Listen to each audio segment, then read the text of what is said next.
Parasitic helminths. Helminths is a study of parasitic worms. They are multicellular. They are created in three life cycle stages: egg, larvae, and adult worm. Their infections are mainly acquired by ingesting the larval stage. Some helminths diseases can be entered by penetration of the skin. Eukaryotic organisms have two major divisions: nematodes, or roundworms, platyhelminths, or flatworms.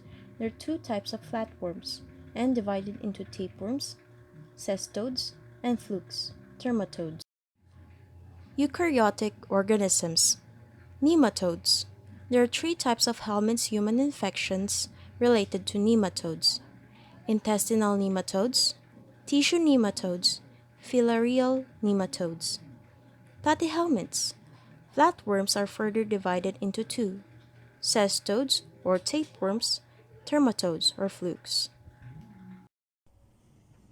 The nematodes are known for being numerous free-living and parasitic species. About 500,000 species of nematodes and 10,000 of these have been described.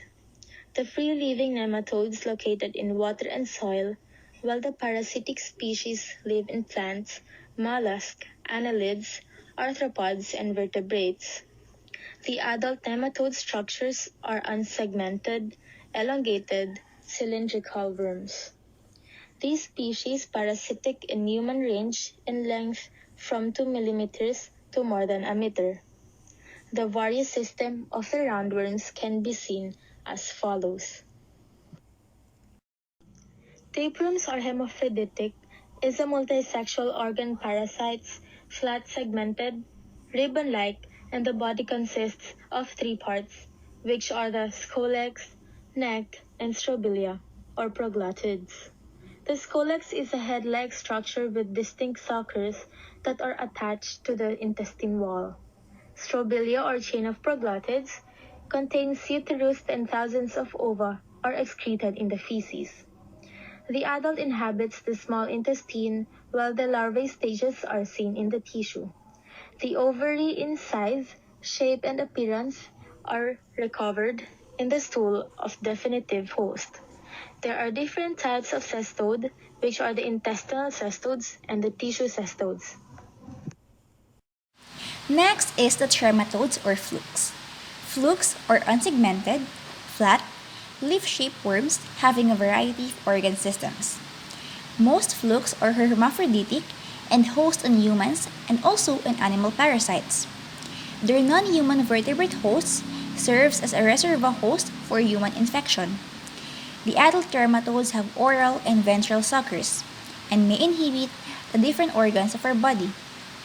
Humans can be infected either through the portal of blood vessels, intestines, liver, or lungs, and is named according to the tissue they infect. Humans become infected with liver flukes, lung flukes, and intestinal flukes by ingesting poorly cooked fish, crayfish, crabs, snails, or water vegetables infested with flukes. Blood flukes directly penetrate the skin and can cause diseases like Schistosoma hematobium, Schistosoma mansoni, and Schistosoma japonicum. So here are the risks and prevention. Helminths are parasitic worms infecting humans and are transmitted through contaminated soil.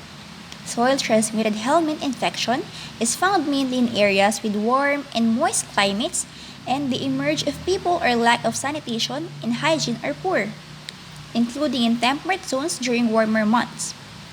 Parasitic worm diseases lives in the intestine and their eggs are passed in the feces of infected persons. This can happen when hands are contaminated with microorganisms by consuming vegetables and fruits that have not been carefully cooked, washed, or peeled. Though people being transmitted usually show no signs or symptoms, however, severe infections can cause a range of health problems including abdominal pain, diarrhea, and blood loss. To prevent the transmission of Helminths parasitic infection to humans, people should perform proper hand hygiene and wash and cook their food carefully. If a person is infected, they can be treated by taking medications prescribed by a medical doctor. So what are the source or habitat of these parasites? Exposure to infection can be based on soil-transmitted helminths. These parasites require further development in the soil before they become infective and are transmitted by eggs that are passed in the feces of infected people. Adult worms live in the intestine where they produce thousands of eggs each day.